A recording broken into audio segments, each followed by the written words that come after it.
Adelante. Bueno, primero que todo, buenos días, compañeros. Primero agradeciéndoles antes que nada mi presencia aquí, ya que estamos en la show. A nosotros nos tocó exponer el libro de la utopía de Tomás Moro. Hay que partir de un punto inicial, que es ¿qué es una utopía? Una utopía es algo que está fuera de nuestra realidad, es un ideal de pensamiento. Es una doctrina, un proyecto que no es real, que está fuera de nuestro contexto, pero igual fue pensado por nosotros mismos. Agregando un poco más a lo que menciona mi compañero, la palabra utopía proviene del griego outonía, donde ou significa algo que no existe y utonía el lugar. Entonces, pues en conjunto, la palabra utonía significa el lugar aquel que no existe. Por lo mismo, Tomás Moro pensó ponerla hacia la isla, porque pues si bien saben, es algo que no existe, entonces pues no se encuentra en ningún lugar. Bueno, les voy a platicar un poquito de cómo vamos a organizar nuestro seminario. Primero les voy a dar una pequeña introducción a los personajes de este libro. Por consecuente tendremos contenidos del primer libro y el del segundo, ya que este libro está dividido en dos partes. Nuestras conclusiones y por último, y yo creo que la parte más esperada por todos ustedes, porque vamos a terminar de hablar, va a ser la actividad.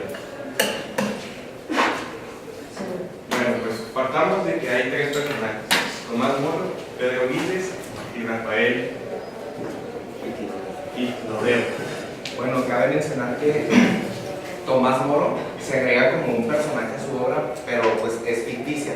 Si bien la obra consiste en ciertos diálogos, pero estos diálogos pues son ficticios. Pedro Giles y Rafael y Lodero son personas que sí existieron, pero al momento de Tomás agregarlo en el libro, es falso. Esto es algo que pues nunca existió. Bueno, pues primeramente Tomás Moro, como sabemos, fue un pensador, un teólogo, un político humanista, y pues es el autor de este libro. El libro se da en un entorno en el reinado de Enrique VIII. Es importante resaltar por qué se da en este contexto, ya que a partir de esto es como la filosofía o los pensamientos de Tomás Moro van surgiendo experiencia y su contenido. Pedro Giles fue un humanista, impresor, secretario de la ciudad de Amberes a principios del siglo XVI. Es un personaje de esta utopía en el primer libro y no se menciona mucho, salvo en el primer libro de Inscope mencionado. Y Rafael y Toledo fue un gran navegante. Él es el que nos da el modelo o cómo debe ser la utopía. Precisamente él es el que nos la relata y la gran mayoría de la historia se basa en él. Bueno, ya comenzaremos a explicarles los libros de los que se compone esta obra. El primero consiste en diálogos que son hechos entre Tomás Moro, Rafael y Lodero y Pedro Giles. Se centran más a los pensamientos que tiene Rafael y Lodero acerca, o algunas críticas que él tiene hacia los reyes de Inglaterra y los reyes de Francia. Pero antes de continuar hablándoles del libro, les quiero mencionar un poco sobre el contexto histórico que se vivía para esta época. El libro fue publicado en el año de 1516, pero el tema del humanismo en la época del Renacimiento tenía un gran auge porque era algo nuevo. Entonces salieron a la luz muchas obras parecidas a la de Tomás Moro, pero en sí la que tuvo el auge, lo que fue la cúspide en aquel momento, fue la obra de la utopía de Tomás Moro. Aunque antes de toda esta época ya se habían registrado obras anteriores en las cuales algunos autores nos hablaban cómo podía ser una vida idónea en un estado político que sus ciudadanos se basaran en la convivencia en base a la justicia. Bueno, comenzando con el libro primero. Como les mencionaba, se centra con Rafael y Lodero. El libro Tomás Moro nos comienza a describir que hubo un conflicto entre Enrique VIII, que era el rey de Inglaterra, y Carlos I, que era el rey de España. España. Para poder terminar este conflicto o darle una solución, él solicita una comitiva a Flandes, que era un lugar que compartía territorio, que compartía frontera con Holanda, Países Bajos, con Bélgica y con Luxemburgo. A esta comitiva en Amberes fue enviado Tomás Moro, porque él estaba bajo las órdenes de Enrique VIII. Bueno, como les mencionaba, esta comitiva fue hecha para ponerle un fin al conflicto que tenían ambos reyes. Luego de esta comitiva en Flandes son enviados a Amberes Tomás Moro y Pedro Giles. Pedro Giles era un gran amigo de Tomás Moro y en el libro lo describe como una persona sabia, una persona virtuosa, como un buen hombre. Cuando están en Amberes son enviados a una cena en la que asisten personas importantes de la época. Uno de ellos, Rafael y Clodeo. Tomás Moro lo ve a lo lejos y le ve un aspecto de marinero, a lo que Tomás Moro le llamó mucho la atención porque él se describe como una persona que le encantaba la aventura y más también conversar con personas que pudieran contarles acerca de aventuras que ellos mismos vivieron en su propia carne. Cuando Pedro ve el entusiasmo por Tomás por conocer a Rafael, Pedro se los presenta. Cuando llegan con Rafael también menciona que él era una persona pues, que también tenía un poco de tipo fan de Tomás Moro por todo lo que él había realizado. Rafael comienza diciendo que en efecto él era un marinero que trabajó junto con Américo Vespucio. De hecho mencionan que estuvo en dos de los viajes más importantes, uno de ellos el Gran Viaje, que pues es el descubrimiento de América, así lo menciona en el libro. Y antes de decir que él era un marinero, nos dice después, de ser un marinero, que él antes era una persona común, que él trabajaba, que él buscaba poder darse una buena vida, pero al darse cuenta de todas las injusticias que tenían los reyes, dejó su trabajo de un lado y comenzó a hacerse un navegante y participó junto con Américo Vespucio. Le cuenta a Tomás Moro acerca de unas tierras lejanas que él conoció, donde todas las leyes eran buenas y todas las leyes eran justas. A Tomás Moro le pareció muy interesante y le pidió que le contara más sobre estos lugares, pero para esto los invitó a su casa para que pudieran tener una plática más tranquila y más amena. Bueno, con lo que les mencionaba que dijo Rafael sobre las leyes buenas y las leyes buenas y justas de otros lugares lejanos, Tomás Moro ve que es una persona sabia y le hace la invitación para que se una a la corte de algún rey, a lo que Rafael le contesta que no. Él contesta que no porque él menciona que prefiere ser libre a mantenerse esclavo de un rey. Aparte de esto, pues nos decía que no era la mejor manera que los reyes tuvieran un consejero que fuera sabio, porque ellos únicamente lo que buscaban era pues las propias comodidades, de los reyes, ellos estar bien, únicamente ellos, sin importarles el pueblo. Estaban interesados en las guerras y en sus hazañas caballerescas, o sea, en el territorio que podían ganar en base a estas guerras. Entonces, un sabio lo que iba a buscar era poder crear un gobierno justo para todas las personas que vivieran dentro de ese gobernado. Entonces, pues los reyes no iban a tomar sus consejos. Pasando con la crítica a Inglaterra, esta crítica no solamente va a Inglaterra, sino también va a Francia, pero en específico lo hace en contra de los reyes. Primero menciona que pues, los reyes son personas que únicamente se centran en tres cosas: en la codicia, en la lujuria y en la ambición. Estas tres cosas juntas, lo único a lo que llevarían al gobierno o al gobernado sería a una catástrofe o a que se les bajara la moral a sus ciudadanos. La crítica también la hace en base a dos puntos. El primero es en contra de los guerreros y el segundo punto lo hace en contra de cómo se castiga el robo. Mencionando sobre el primer punto que hace en contra de los guerreros, menciona que lo único que hacen los reyes es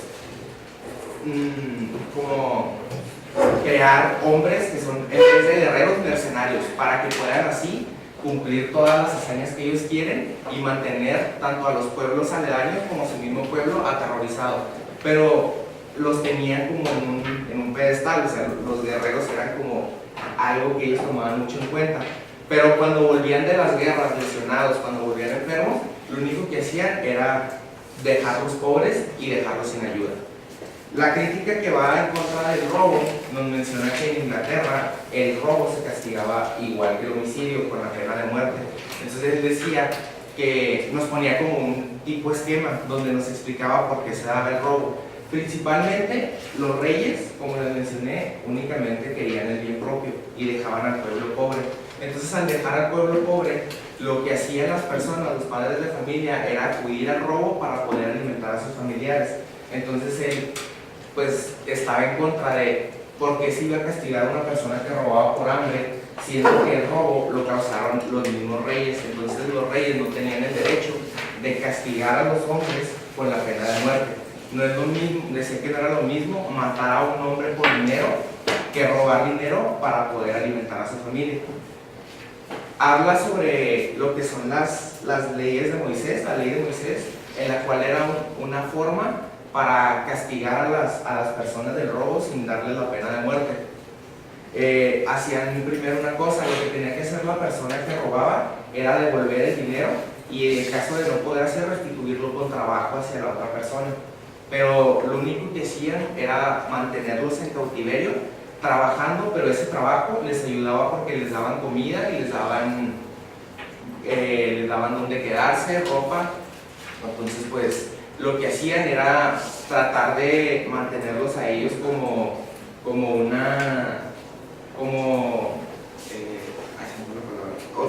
les daban a entender o les hacían valer lo que era la libertad para que pudieran esforzarse y así obtenerlo. En la parte de por qué no ser un consejero real, bueno, cuando Tomás Moro ve todo lo que les acabo de explicar, que Rafael estaba en contra de los reyes, le vuelve a hacer la propuesta que se una a la corte de algún rey.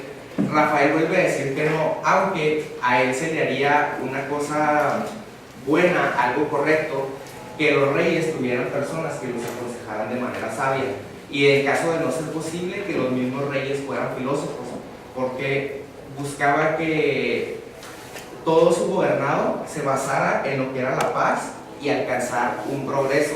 Y en caso de el rey no ser filósofo y no aceptar a alguna persona que fuera un consejero en su corte, una persona sabia, lo único que iba a hacer es que fueran corruptos y se usaran artimañas para no poder alcanzar la paz y, como les mencionaba, el buen progreso.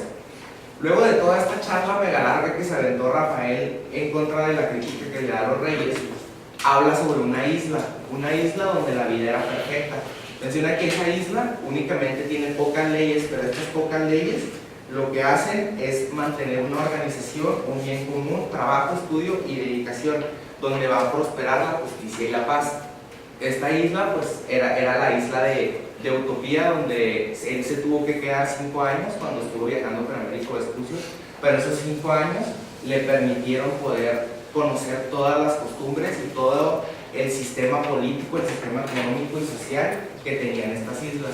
Y con esto termina el libro número 1. Tomás le pide que le cuente más, que le cuente detalles acerca de esa isla, y Rafael accede, y ahí es donde termina el primer libro. Continúa el libro número 2, el cual es un discurso que Rafael hace sobre todas las características principales que tiene la isla. Bueno, pues a raíz de esto vemos que Rafael empieza a describir la isla de Utopía. ¿En qué se centra la isla de Utopía o en qué se basa? En que es una sociedad perfecta y ya que, como me van a ver muy frecuentemente decir, las riquezas se reparten a todos. Aquí no existe la figura del pobre ni del rico. Todos son ciudadanos y por lo tanto todos tienen derecho a las mismas riquezas. Describe las ciudades, que son 54 ciudades. Entre estas, la principal es Amaurota, que me limitaría a decir nada más esto, ya que el siguiente punto es partir de la ciudad de Amaurota.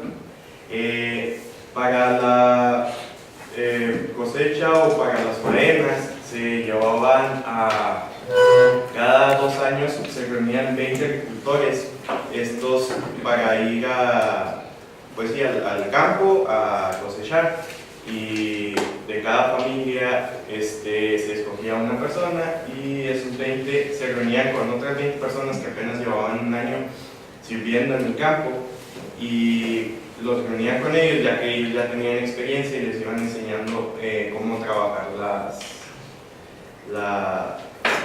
faenas. Bueno, en este punto, en este subtema que nos mencionó Rafael en el discurso, como mi compañero ya les mencionó, son 54 ciudades. No explica cada una porque como lo que se buscaba en esta isla era el bien común y que todos tuvieran los mismos derechos, todas las ciudades eran prácticamente iguales. Pero una ciudad en particular es Amaurota, que es como la capital de la isla, es la sede donde está el Senado. Nos explica sobre esta ciudad que todas las casas son iguales. Las casas son todas de 3 pisos, cuentan con un jardín extenso en los patios y tienen una entrada de acceso por el frente y pues una entrada para salir al jardín. Estas puertas siempre se mantienen abiertas porque cualquier persona puede entrar, porque como ahí no se les prohíbe la propiedad, ahí se les prohíbe la propiedad privada, no existe la propiedad privada en esta isla, entonces cualquier persona puede entrar a las casas. Porque igual nos menciona que como todo se les da a las personas, no hay necesidad de que se metan a robar, ni de que pues tengan que ultrajar en las cosas de las demás personas, siendo que ellos mismos tienen todo. En torno a los jardines, estos jardines los tienen muy bien cuidados y ahí cosechan lo que son las viñas, las hortalizas y distintas flores. Esto lo hacen para 2 cosas, la primera por mero entretenimiento y la segunda porque se hace un sorteo o se hace una competencia para ver cuál es el jardín que está más bonito o mejor cuidado. Bueno, pues los magistrados. Aquí Utopía se funda en un senado. Este senado es el que lleva las decisiones o toma las decisiones de orden público.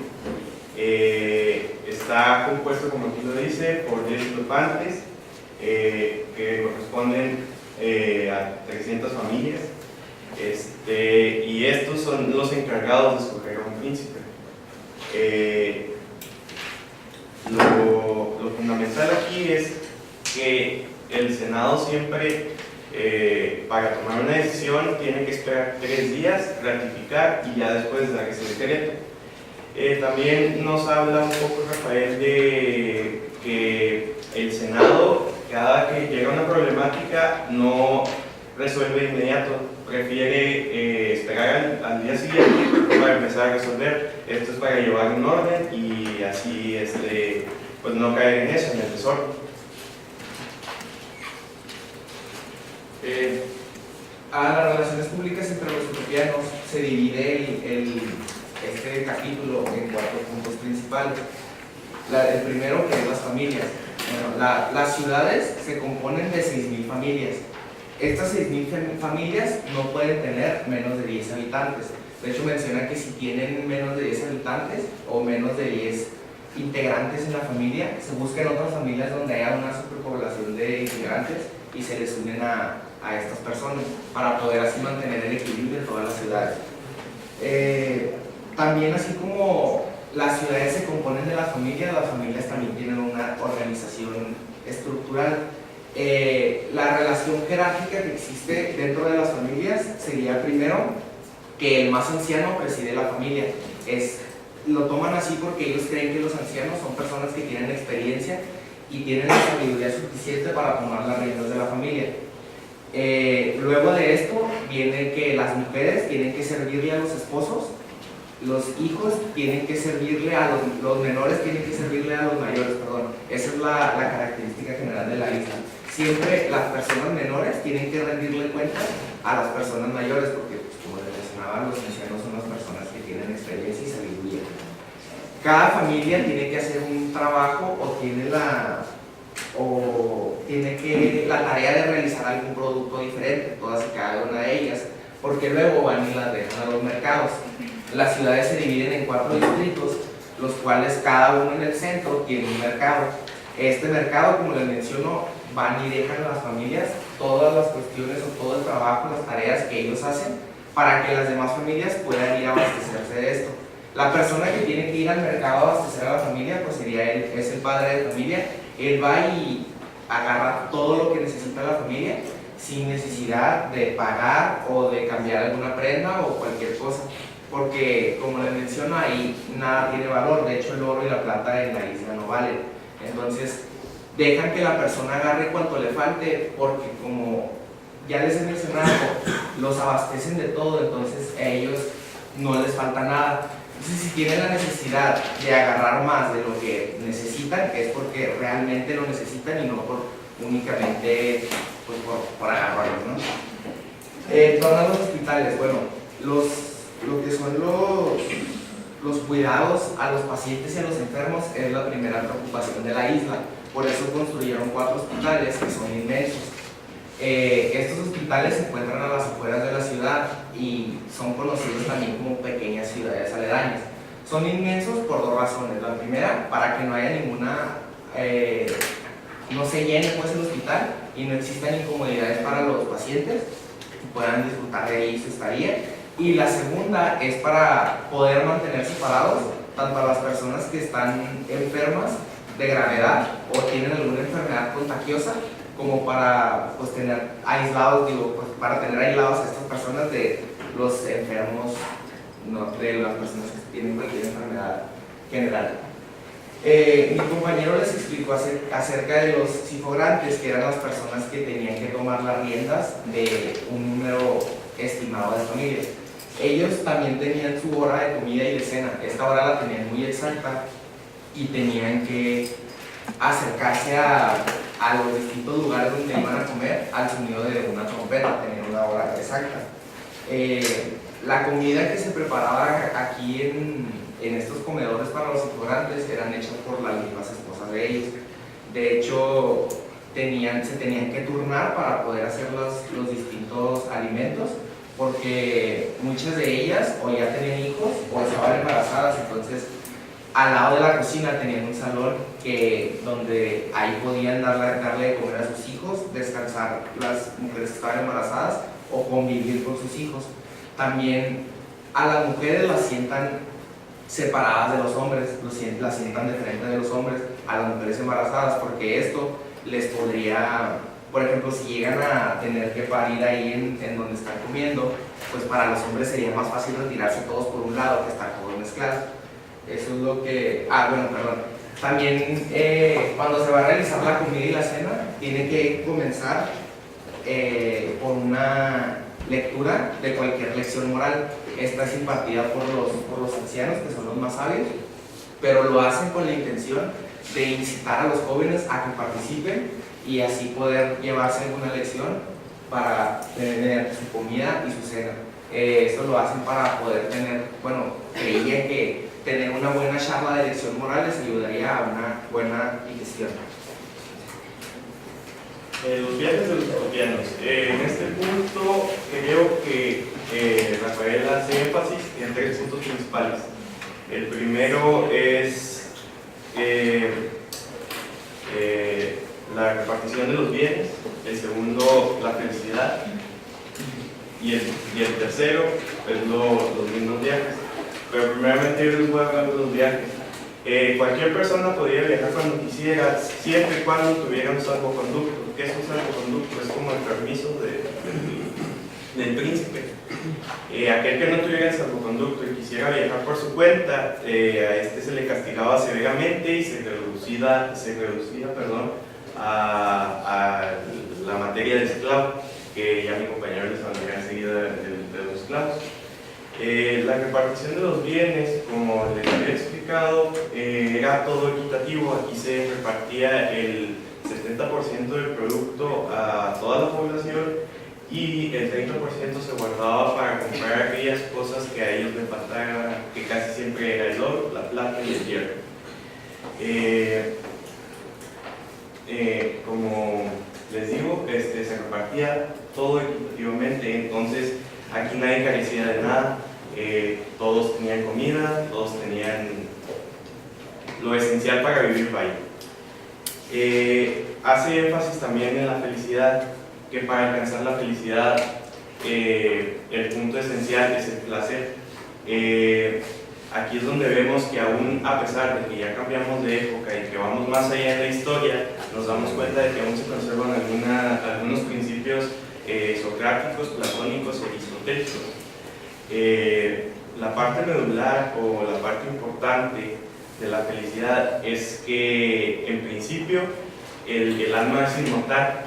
Entonces una vez que uno muere se va a trascender y se le va a recompensar por aquellas obras que se hayan hecho buenas, así como también se le va a castigar por aquellas cosas que haya hecho malas.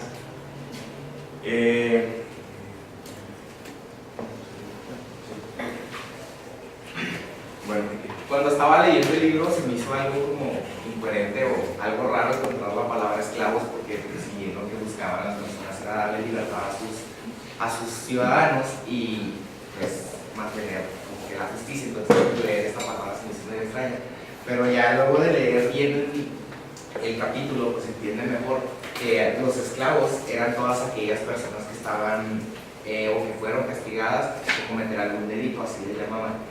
Les decían esclavos porque lo que obligaban a hacer a estas personas era realizar trabajos forzados. Los esclavos dentro de la isla se dividían en dos, los que eran los ciudadanos utopos y los extranjeros.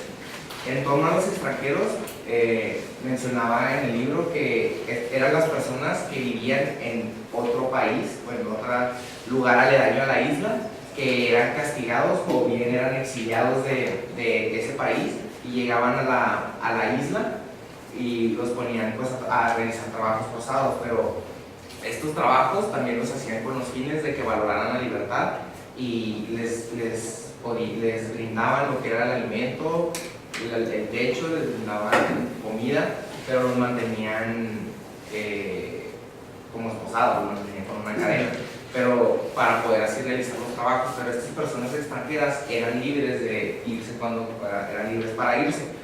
Si ellos ya no querían seguir ahí sirviendo a la isla, les podían pedir que los dejaran ir y en vez de prohibirles irles, hasta les brindaban más alimento, les brindaban cosas para el viaje para que pudieran llegar al lugar donde ellos estaban. Y los ciudadanos utopos, a estas personas se les castigaba más duro. Se les castigaba más duro porque los veían como casos perdidos. ¿Por qué?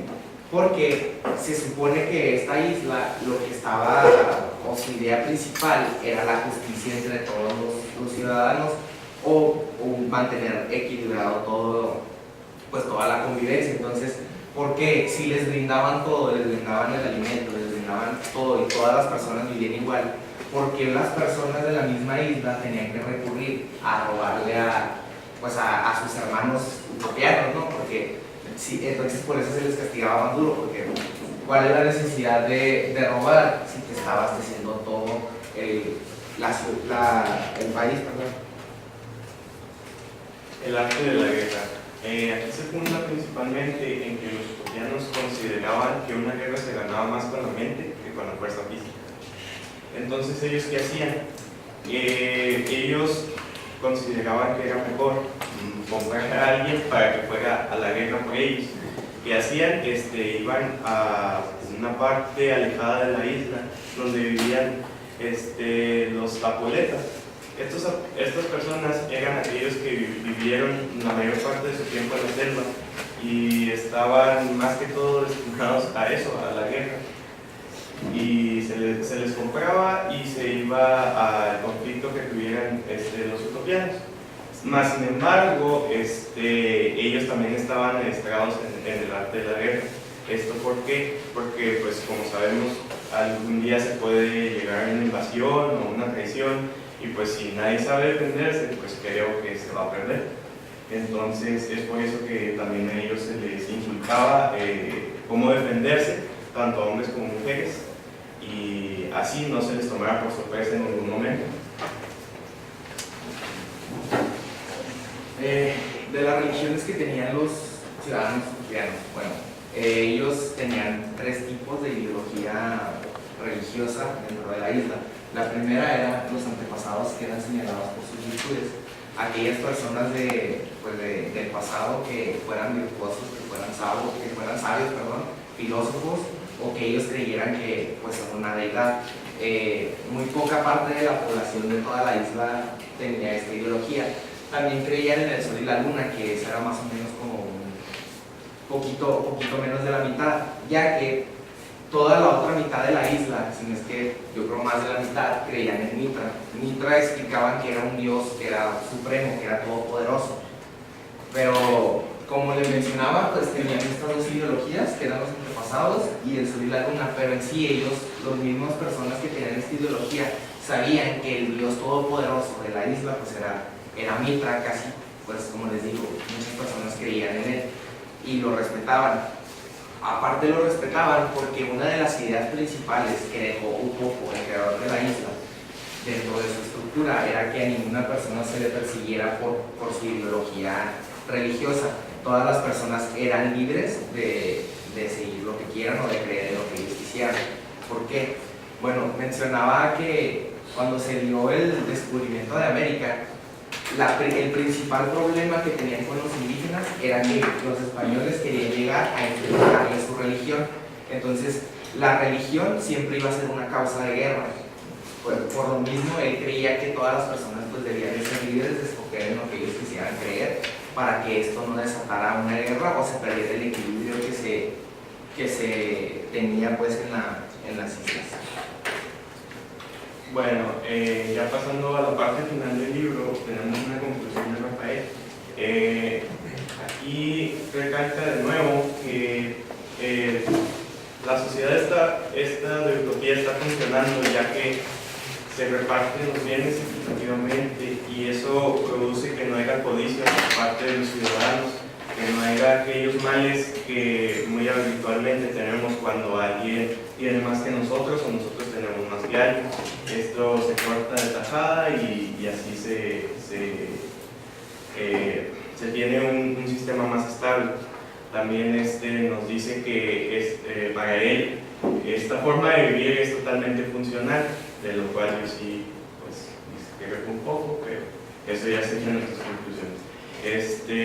Y también nos dice que si se adoptara en el entorno donde Moro estaba viviendo, probablemente la sociedad crecería mucho más y se adoptaría una cultura mucho más superior a la que ya se tenía en aquel entonces. Okay. Bueno, para darles una pequeña conclusión mía sobre la obra, yo también difiero un poco sobre la idea de Tomás Moro, porque pues, la verdad yo no creía que las personas pudieran vivir sin propiedad privada, porque pues, pienso que sería una de los elementos fundamentales que tenemos nosotros como personas. Entonces pues no creo sinceramente en este punto de vista, pero a lo mejor una vida equilibrada entre los ciudadanos podría darse. También pues comparto ideas de que pues, la esclavitud era buena también, y pues darle dinero a los pobres pues, también pues, no es nada malo, que las personas pobres pues, también tuvieran las mismas oportunidades que las demás personas. También algo de la obra es que, como les mencioné, pues fue como una obra cúspide en aquellos años, en la época del Renacimiento, pero yo creo que no hubiera funcionado porque era cuando lo que era el mercantilismo y el futuro capitalismo estaban despertando. Entonces pues las ideas que tenía Tomás Moro yo creo que no hubieran encajado en la época que él vivió, o sea, no hubiera tenido o no hubiera, bueno, pues no hubiera funcionado este tipo de sociedad. Aparte, bueno, como les mencionaba, pues la idea principal que tenía Tomás Moro era que todas las personas tuvieran repartido lo mismo y pues la propiedad privada. Entonces para la economía yo creo que esto recaería un poco, ¿no? Entonces no creo que para el capitalismo que en esta época estaba despertando hubiera funcionado muy bien este tipo de sociedad. Y bueno, sí, ya sería todo de la obra. El libro estaba muy pequeño, tratamos de mencionar los puntos más importantes. ¿Tienen alguna pregunta antes de comenzar? Dos pantallas. Sí. Bueno, pues para mí mi conclusión final sería que Rafael describe a Utopía como una ciudad cuasi perfecta o perfecta, pero yo siempre he dicho que para Que no sería posible porque creo que en toda tesis tiene que haber una antitesis y aquí no, en esta obra no se refleja el lado oscuro, el lado malo, todo es bueno y creo que, sinceramente yo creo que no es posible. Ahora, hay pequeñas grietas, por ejemplo, en el caso que les mencionaba de la guerra, que se contrataba a los zapoletas, digo, y si llegara a haber alguien más rico que ellos y los contratara, ya no tendrían defensa.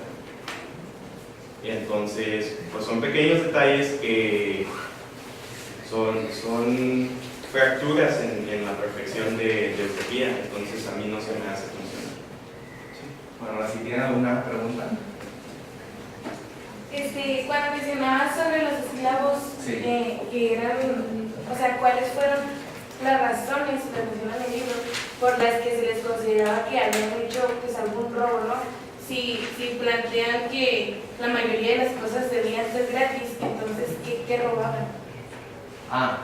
Sí.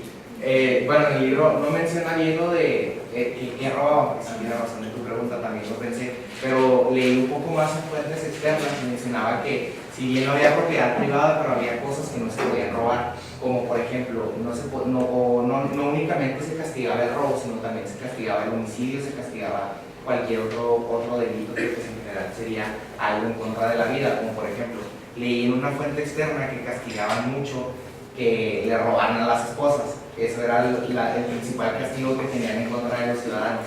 Aparte de eso, también se les castigaba pues, el maltrato a los hijos o el maltrato a los ancianos. El maltrato a los ancianos, de hecho, era más castigado porque, pues, como te mencioné, no sé si recuerdas, ellos eran personas sabias que tenían una alta jerarquía dentro de la sociedad, entonces esos castigos eran los que se penaban dentro de la isla. ¿Alguna otra pregunta?